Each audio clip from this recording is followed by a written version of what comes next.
जय हिंद दोस्तों।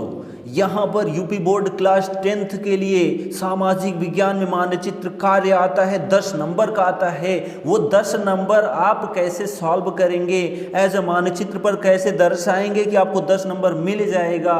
तो हम यहाँ पर आपको फुल सॉल्यूशन देने वाले हैं। और जो यहाँ पर हमने प्रश्न लिया है 10 प्रश्न, वो सभी हमने जो है यूपी बोर्ड पर जो मॉडल पेपर अपलोड किया गया था वही सब प्रश्न हम यहाँ पर आपको सॉल्व करके दिखाएंगे मानचित्र पर।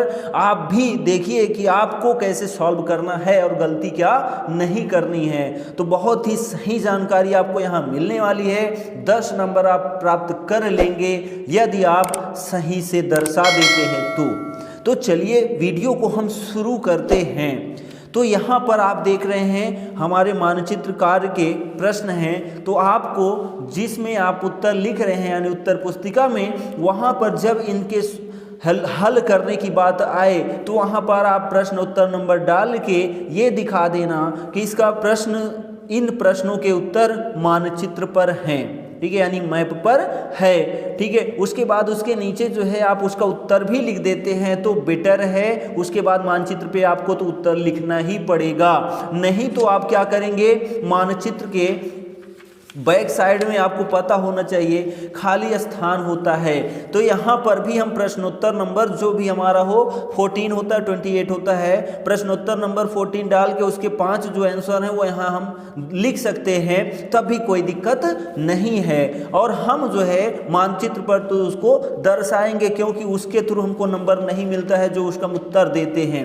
उत्तर जो नंबर हमको प्राप्त होता है वो मानचित्र पर जब हम दर्शाते हैं तभी हमको पूरा नंबर मिलता है।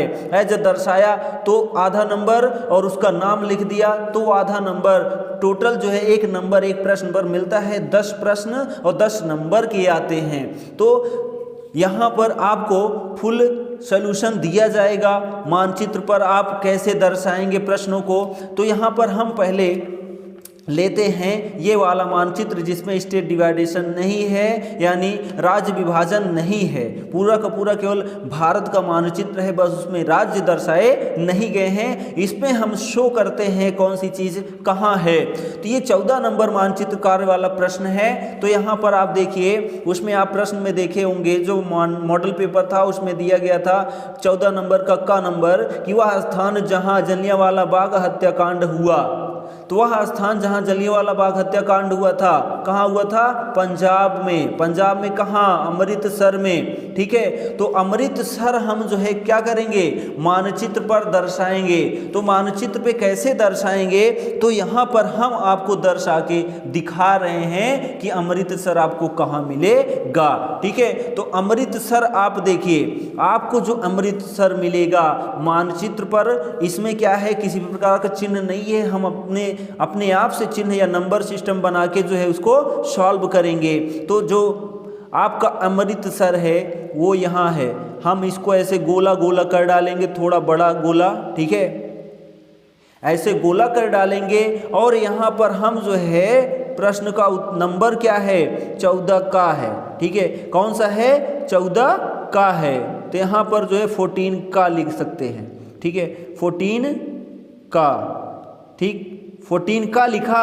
और उसके बाद क्या करेंगे, यहीं अमृतसर लिख देंगे, ठीक है। क्या लिख देंगे, अमृतसर, यहीं हम अमृतसर लिख देंगे। तो क्या होगा, हमको जो है नंबर पूरा का पूरा 1 नंबर मिल जाएगा, ठीक है। या फिर तीर ले जाकर कहीं बाहर भी आप इसका नाम लिख सकते हैं, तब भी कोई दिक्कत नहीं है, ठीक है। और उसके बाद इसमें दूसरा क्वेश्चन देखिए। तो आप दूसरा क्वेश्चन देख रहे हैं कि वह स्थान जहां से गांधी जी ने नमक बनाना प्रारंभ किया था, ठीक है। तो वह स्थान जहां से गांधी जी ने नमक बनाना प्रारंभ किया था वह स्थान क्या है, दांडी है, ठीक है। डांडी भी लिखा रहता है, डांडी भी लिखा रहता है। तो वो कहाँ है, गुजरात में है, ठीक है। तो ये हम जो है स्टेट नेम नहीं लिखेंगे, डिस्ट्रिक्ट नेम लिखेंगे तभी ठीक है। स्टेट नेम लिखेंगे तो ज़्यादा लिखना पड़ जाएगा, ठीक है। तो यहाँ पर हमको क्या दिखाना है, डांडी दिखाना है, ठीक है। तो डांडी कहाँ है, गुजरात में है। तो गुजरात में डांडी जो है वो आपको मिलेगा यहाँ पर। कहाँ पे मिलेगा, यहाँ पर, ठीक है। ये है डांडी। ठीक है। तो यहाँ लिखेंगे कौन सा है, 14 का खा है, ठीक है। तो 14 का खा लिखेंगे और उसके बाद यहीं लिख देंगे डांडी, ठीक है। क्या लिख देंगे, डांडी, ठीक। तो ये हमारा जो है दूसरा प्रश्न सॉल्व हो गया। आपको भी ऐसे ही सॉल्व करना है, साफ साफ गलती नहीं करनी है। फिर देखिए, जहां नील की खेती करने वाले किसानों ने आंदोलन किया था, तो कहाँ किया था, चंपारण। चंपारण कहाँ है, बिहार में है, ठीक है। तो चंपारण बिहार में जो है नील के खेती करने वालों किसानों ने आंदोलन किया था। तो देखिए हम यहाँ पर बिहार देखते हैं, तो बिहार आपको पता है यहाँ पर है, तो जो बिहार यहाँ पे है तो यही हमारा चंपारण भी होगा, बिल्कुल होगा। तो यहीं पर हम जो है चंपारण को दिखा देते हैं, जो चंपारण है वो यहाँ पर है, ठीक है। तो यहाँ पर हम जो है चंपारण को दिखाएंगे, ठीक। तो यहाँ पर चंपारण को दिखाएंगे, तो यहाँ पर कौन सा नंबर है, गा नंबर है, ठीक है। गा नंबर लिखेंगे, ठीक। कौन से नंबर का, 14 नंबर का। और यहाँ पर लिख देंगे चंपारण, क्या लिख देंगे, चंपारण, ठीक है। तो ये हमने लिख दिया, 3 प्रश्न हमारे सॉल्व हो गए। और उसके बाद देखिए हमारा नेक्स्ट क्वेश्चन आता है क्या, कि वह स्थान जहां सूती मिल श्रमिकों ने सत्याग्रह किया था। तो सूती मिल श्रमिकों ने जो है 78 या 72 अनुयायियों के साथ सत्याग्रह किया था, वो है अहमदाबाद। तो अहमदाबाद कहाँ है, गुजरात में है। तो अहमदाबाद गुजरात में है, तो हम गुजरात चलते हैं। तो गुजरात ये है, तो यहीं पर हमारा अहमदाबाद भी है। तो अहमदाबाद हम यहाँ पर दर्शाते हैं कि अहमदाबाद ये है, ठीक है। तो अहमदाबाद ये है, तो ये कौन सा है, 14 नंबर का घा, ठीक है। 14 नंबर का घा नंबर, इसको हम लिखेंगे अहमदाबाद,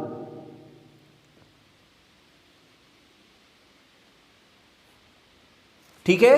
अब आगे हम चलते हैं, इसमें 5वां जो प्रश्न है वो क्या लिखा है कि दिसंबर 1920 में भारतीय राष्ट्रीय कांग्रेस का अधिवेशन हुआ था। तो भारतीय राष्ट्रीय कांग्रेस का अधिवेशन 1920 में कहाँ हुआ था, तो नागपुर में हुआ था। कहाँ हुआ था, नागपुर। नागपुर कहाँ है, महाराष्ट्र में है, ठीक है। तो हम यहाँ पर महाराष्ट्र में चलते हैं। तो महाराष्ट्र कहाँ है, ये पूरा का पूरा क्षेत्र महाराष्ट्र है। तो इसमें हम जो है नागपुर दिखाएंगे। और नागपुर आपको पता है महाराष्ट्र के पूर्वी छोर पर जो है एकदम लास्ट में है, ठीक है, नागपुर।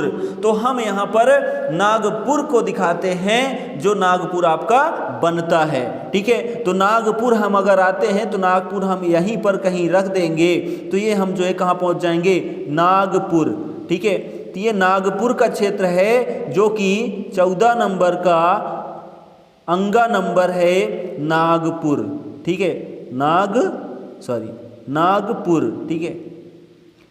ये नागपुर हम दिखा देंगे, ये, ठीक। तो ये हमारे जो है 5 प्रश्नों के उत्तर हो गए, जो कि हमारे 14 नंबर वाले प्रश्न में आते हैं, ठीक है। तो ऐसे ही आपको भी साफ साफ एकदम सुंदर सुंदर भरना है, यानी देख लिया जाए तो लगेगा आपने मैप वाला काम किया है और आपको तुरंत जो है नंबर मिल जाए, ठीक है। और आपको यहाँ पर रोल नंबर आपको जरूर लिखना है, ठीक है। रोल नंबर आपको जरूर लिखना है और पेपर कोड जरूर लिखना है, ठीक है। पेपर कोड जरूर लिखना है, किसके ऊपर, मानचित्र के ऊपर रोल नंबर और पेपर कोड जरूर आप लिखेंगे और उसके बाद आप क्या करेंगे, मानचित्र को अच्छे से कॉपी में लगाएंगे, अन्यथा अगर गिर गया तो जान लो आपका 5 नंबर नुकसान 10 नंबर हो जाएगा, ठीक है। अब हम बात करते हैं दूसरे प्रश्न की तरफ, ठीक है। तो दूसरा प्रश्न जो हमारा आता है वो 28 नंबर प्रश्न में आता है, मानचित्र कार्य, ठीक है। तो जैसे आप 14 नंबर वाला किए हैं वैसे ही आपको क्या करना है, 28 वाला भी काम करना है। 28 वाले प्रश्न में क्या किया जाता है, चिन्ह दिया रहता है, आपको कैसा चिन्ह बनाना है मानचित्र पर, ठीक है। तो हम यहाँ पर देखिए दूसरा मानचित्र लेते हैं, यहां पर आपको शो करना है प्रश्नों के उत्तर, ठीक है। तो जो प्रश्नों के उत्तर आपको शो करने हैं बहुत ही सुंदरता के साथ साफ साफ शो करने हैं, ठीक है, जिससे आपको फुल नंबर मिल जाए। तो यहां पर देखिए पहला क्वेश्चन इसमें है कि पश्चिम बंगाल का एक उद्यान चिन्ह द्वारा नाम सहित। ठीक है, तो पश्चिम बंगाल में ऐसा कौन सा उद्यान जो आपको एक याद होना चाहिए, यानी हर एक राज्य में जो है उद्यान जो है आपको पता होने चाहिए कौन से उद्यान जो है किस राज्य में कौन कौन से हैं, तो एक कंफर्म आपको जानकारी होनी चाहिए। तो सुंदरवन नेशनल पार्क, ठीक है, तो सुंदरवन नेशनल पार्क पश्चिम बंगाल में आपको पता है सबसे बड़ा सुंदरवन का डेल्टा आपने नाम सुना है, विश्व का सबसे बड़ा। ठीक है, तो वो कहाँ है, तो हमारे पश्चिम बंगाल में है। कहाँ पर, कोलकाता का नाम सुना है, तो बस वहीं आप कोलकाता में पहुंच जाइए और आपको जो है सुंदरवन का डेल्टा मिल जाएगा। ठीक है, तो जो सुंदरवन का डेल्टा है आपको पता है कि ये हमारा क्या है, यहाँ पर बांग्लादेश है, तो ये हमारा पश्चिम बंगाल है, तो यहीं हम नीचे आ जाएंगे और हमको क्या मिल जाएगा, सुंदरवन का डेल्टा। ठीक है, तो सुंदर और यहाँ पर चिन्ह दिया गया था ऐसा वाला, ठीक है, ये हमने थोड़ा गलती कर दी, तो यहाँ पर चिन्ह था, ऐसे ऐसे आपको चिन्ह बना देना है और यहाँ पर क्या लिख देना है, उस चीज का नाम जो आप कर रहे हो, तो यहाँ हम लिखेंगे सुंदरवन का डेल्टा। ठीक है, वैसे जो मानचित्र हमने ये वाला शो किया यही ऐसे ही आपको मिलेगा, क्योंकि इसमें सफाई होती है, इसमें थोड़ा इधर उधर हो जाता है। ठीक है, तो यही वाला मैप आपको मिलने वाला है बोर्ड परीक्षा में, तो आप अच्छे से तैयारी करिए रहना, नहीं तो आप इसके चक्कर में पड़ गए तो समस्या हो जाएगी। ठीक है, तो अब यहाँ पर देखिए सुंदरवन का डेल्टा, तो ये स्थान हो गया पहले प्रश्न का। ठीक है, तो ये हम चिन्ह बना देंगे, यहाँ पर हमको जो है नंबरिंग करने की आवश्यकता फिलहाल नहीं है, कर देते हैं तब भी कोई दिक्कत नहीं है। ठीक है, क्योंकि यहां पर हर एक प्रश्न का चिन्ह क्या है, अलग है, तो हम अलग अलग चिन्ह बना देंगे तो एग्जामिनर समझ लेगा कि उसका उत्तर क्या है। ठीक है, अगर हम नंबरिंग कर देते हैं तब भी कोई दिक्कत नहीं है, लेकिन आपको चिन्ह बनाना पड़ेगा, आप चिन्ह नहीं बनाएंगे तो आपका नंबर कट जाएगा, कंफर्म है। ठीक है, तो इसलिए गलती मत करना। उसके बाद इसी में हमने पश्चिम बंगाल के एक दूसरा उद्यान हमने लिया है, जल्दापारा नेशनल पार्क, जो कि उत्तरी मदारी हाट पर है। ठीक है, तो जो जल्दापारा नेशनल पार्क है वो आप आएंगे यहाँ पर सिक्किम के पास, तो यहाँ पर आएंगे तब आपको मिल जाएगा क्या, जल्दापारा। ठीक है, वो सॉरी यहाँ भी वही चिन्ह शो करना था। ठीक है, तो यहाँ पर आ जाएंगे हम जल्दापारा। ठीक है, जल्दापारा नेशनल पार्क। ठीक है,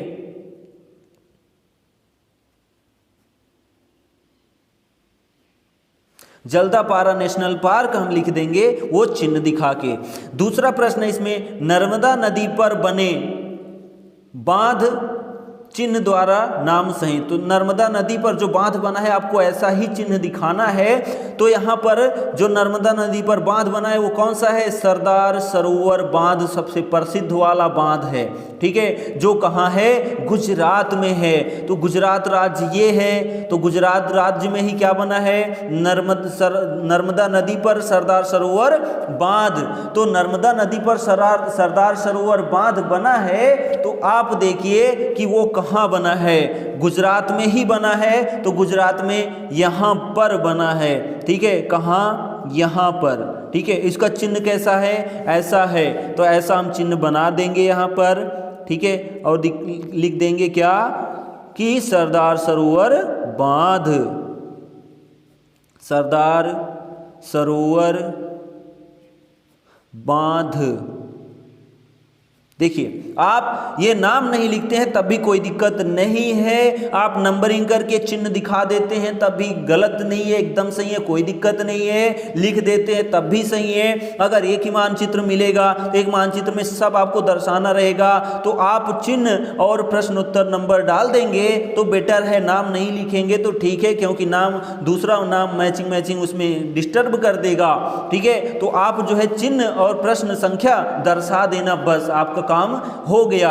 ठीक है, उसके बाद इसमें क्या है, बरगी बांध जबलपुर एमपी में है। ठीक है, तो जो दूसरा हम नर्मदा नदी पर ही बांध बना है, कहां पर है, एमपी में, किस पर, कहां पर, बरगी बांध है, जो कि जबलपुर में है। ठीक है, तो बरगी बांध जबलपुर में देखते हैं, तो यहां पर जो है आपको जानकारी होनी चाहिए कि नर्मदा नदी जबलपुर में जो है बरगी बांध है, तो हम यहीं पर कहीं दर्शा देते हैं। ठीक है, तो हमारा जो प्रश्न का उत्तर है वो मिल जाएगा। ठीक है, ठीक है, कहाँ दर्शाएंगे, यहीं दर्शा देंगे, हमारा उत्तर मिल जाएगा। तो वैसे सरदार सरोवर बांध ही ज़्यादा आसान है, इसी को आप याद रखिए, दूसरा मत याद रखिए, कोई दिक्कत नहीं है। उसके बाद है तीसरा प्रश्न इसमें कि महानदी चिन्ह द्वारा नाम सहित, महानदी का चिन्ह कैसा होना चाहिए, ऐसा होना चाहिए। तो महानदी हम दिखाएंगे, तो हम अगर जिले का नाम ले लेते हैं तो कटक, कटक कहाँ है, उड़ीसा, ठीक है। तो उड़ीसा में महानदी को हम शो करते हैं। तो यहाँ पर देखिए कि ये बांग्लादेश है, ये पश्चिम बंगाल है, ठीक है, ये छत्तीसगढ़ है, तो ये क्या है, उड़ीसा है, क्या है, उड़ीसा। तो इस उड़ीसा में ही हम क्या दिखाएंगे, महानदी। तो महानदी का चिन्ह कैसा, ऐसा, तो ऐसा ही चिन्ह हम दिखाएंगे, कैसा, ऐसा चिन्ह दिखा देंगे और यहाँ पर हम लिख देंगे महानदी, ठीक है, क्या लिख देंगे, महानदी, ठीक है। तो यहाँ लिख देंगे हम महानदी, और यहाँ पर या तो हम प्रश्न संख्या लिख देते हैं, महानदी नहीं भी लिखते हैं तब भी कोई दिक्कत नहीं है। तो ये क्या है, हमारी महानदी का स्थान है, ठीक। उसके बाद देखिए कि झारखंड का एक कोयला क्षेत्र त्रिभुज चिन्ह द्वारा नाम सहित, तो त्रिभुज चिन्ह द्वारा नाम सहित क्या दिखाना, झारखंड का एक कोयला क्षेत्र। तो कोयला क्षेत्र हजारीबाग, धनबाद हम दिखा देते हैं। तो हजारीबाग देखिए झारखंड, पहले हमको जानकारी होनी चाहिए। तो झारखंड कहाँ है, ये है, ये क्या है, बिहार, ये है झारखंड। तो झारखंड की राजधानी यहाँ पर है, यानी रांची। तो रांची के ऊपर ही हमारा क्या है, हजारीबाग है। तो हजारीबाग कहाँ दिखा देंगे, यहाँ पर दिखा देंगे। चिन्ह कैसा है, त्रिभुजाकार है। तो यहाँ पर हम त्रिभुज बनाते, ये थोड़ा गलती हो गई, गोला ही कर दिया, त्रिभुज बनाएंगे। और दूसरा क्षेत्र क्या है, धनबाद है। तो धनबाद में भी क्या करेंगे, हम त्रिभुज बना देंगे और उसके बाद यहाँ पर हम लिख देंगे क्या, हजारीबाग, हजारीबाग यहाँ पर धनबाद, ठीक है, धनबाद, ठीक। तो यहाँ पर आपको एक ही सॉल्व करना है, ये तो हम आपको केवल जानकारी के लिए बता रहे हैं, ठीक है। तो यहाँ पर आप देख रहे हैं थोड़ा सुंदर कम लग रहा है, लेकिन जो दूसरा मैप हमने पहला मैप सॉल्व करा बड़ा सुंदर लग रहा था, ठीक है। तो यहाँ पर क्या है कि झारखंड में हजारीबाग और धनबाद कोयला के क्षेत्र हैं, ठीक। और उसके बाद देखिए नेक्स्ट प्रश्न क्या है कि भारत के पूर्वी तट पर स्थित एक पत्तन, इस चिन्ह द्वारा आपको नाम सहित बताना है, ठीक है। तो भारत के पूर्वी तट, तो भारत का पूर्वी तट क्या है, इस तरफ है, ठीक है, पश्चिमी तट इस तरफ है, उत्तरी ऊपर और दक्षिणी नीचे। तो जो है कोई भी चीज़ यानी मैप जो होता है उसके ऊपर का हिस्सा जो होता है वो उत्तरी होता है, नीचे का हिस्सा दक्षिणी, ठीक है। तो यहाँ पर देखिए जो दाहिने हाथ का हिस्सा होता है वो पूर्वी होता है, पश्चिमी जो क्षेत्र होता है वो बायां हाथ होता है, ठीक है। तो यहाँ पर हमको क्या दिखाना है, भारत के पूर्वी तट पर स्थित जो है बंदरगाह। तो यहाँ पर हमारे क्या है, बंदरगाह यानी पत्तन। तो यहाँ पर कोलकाता बंदरगाह भी है और जो है विशाखापट्टनम भी है और भी है मंगलोर, ठीक है। तो हमको यहाँ पर एक ही दिखाना है। तो यहाँ पर हमारे कोलकाता पहले से ही आ गया था, ठीक है। तो यहाँ पर हम कोलकाता दिखा देंगे, कोलकाता, ठीक है, पत्तन। और उसके बाद दूसरा हम क्या बोल रहे हैं कि विशाखापट्टनम है, ठीक है। तो विशाखापट्टनम भी हम क्या करेंगे, दिखा देंगे, कहाँ पर, मानचित्र पे, ठीक है। तो मानचित्र पर विशाखापट्टनम अगर बात करते हैं तो विशाखापट्टनम आपको मिलेगा आंध्र प्रदेश में। कहाँ मिलेगा, आंध्र प्रदेश में विशाखापट्टनम मिलेगा, जिसका चिन्ह कैसा है, ऐसा है, ठीक है। तो आपको यहाँ पर क्या लिख देना है, विशाखापट्टनम, ठीक है, क्या लिख देना है, विशाखापट्टनम। आप विशाखापट्टनम लिखते हैं या फिर जो है ये 28-5 लिखते हैं और चिन्ह बना देते हैं, तब भी आपका आंसर पूरा कंप्लीट है, ठीक है। तो यहाँ पर भी हमारा जो 28 नंबर का 5 प्रश्न था वो भी सॉल्व हो गया। तो अब यहाँ पर ये जानकारी होनी चाहिए कि हमको और क्या चीज़ नहीं करनी है। तो आपको जो है साफ साफ एकदम भरना है। उसके बाद जो है रूल नंबर, ठीक है, रूल नंबर और पेपर कोड आपको जरूर लिखना है, ठीक है। रोल नंबर, पेपर कोड मानचित्र के ऊपर जरूर लिखेंगे। उसके बाद सुंदर सा भरने के बाद आप क्या करेंगे, कॉपी में इसको अच्छे से रस्सी से बांधेंगे, जो डोरी मिलती है उससे अच्छे से बांधेंगे तभी आपका सही है, नहीं तो मान लो गिर गया तो आपका 10 नंबर चला जाएगा, तो आप बहुत पछताएंगे। तो इसलिए उसको ध्यानपूर्वक सावधानी के साथ जो है स्टेपल करिएगा अपनी आंसर शीट पर, ठीक है। और जो मानचित्र है उसको साफ और एकदम सुंदर ढंग से हल करिएगा, ठीक है। जल्दबाजी मत करिएगा, नहीं तो नंबर कट सकता है। तो इसमें क्या है कि आपको जो है जितने भी कांग्रेस अधिवेशन है उनको सबको अच्छे से पढ़े रहना है, क्योंकि वहीं से आपको और गांधी जी से संबंधित जितनी भी सारी चीज़ें उन सबको अच्छे से पढ़े रहना, कौन सी चीज़ कहाँ है, तब जान लो कि आपको अच्छा नंबर मिल जाएगा, क्योंकि वहाँ से यही 2 टॉपिक बनते ही हैं, गांधी जी संबंधित और उसके बाद राष्ट्रीय कांग्रेस से संबंधित ये 5 प्रश्न यहाँ से आते हैं। और उसके बाद दूसरे में बहुत सारे पॉइंट्स आते हैं, तो आप जितना पढ़े रहेंगे उतना ही बेटर है। आपको जो प्रश्न का उत्तर ना आए उसको भी आप हल करिएगा। ये ज़रूरी नहीं है कि आप, हो सकता हो आपने हल किया वो सही दिशा में ही, सही स्थान पे ही दिख गया जाए तो आपको नंबर मिल जाएगा। इसलिए छोड़ना मत एक भी प्रश्न। सामाजिक विज्ञान में आपको सब प्रश्न हल करने हैं, अगर आपने प्रश्न छोड़ा तो जान लीजिए आपका नंबर कटा कंफर्म है। इसलिए आपको प्रश्न के उत्तर छोड़ने नहीं आ रहे हैं, तब भी थोड़ा बहुत विचार करके आप लिख सकते हैं अगर आपने पढ़ा है तो आपको मानचित्र ऐसे ही मिलेगा और आपको सुंदर सुंदर उसमें दिखाना रहेगा कौन सी चीज़ कहाँ है, ठीक है। तो ये जानकारी बहुत ज़रूरी थी, इसलिए हमने आपको दिया। तो आपके पेपर के लिए हम बहुत सारी शुभकामनाएं देते हैं कि आपका पेपर अच्छा जाए, ठीक है। तो हम मिलेंगे अच्छा टॉपिक लेकर, तब तक के लिए हमें इजाज़त दीजिए। जय हिंद।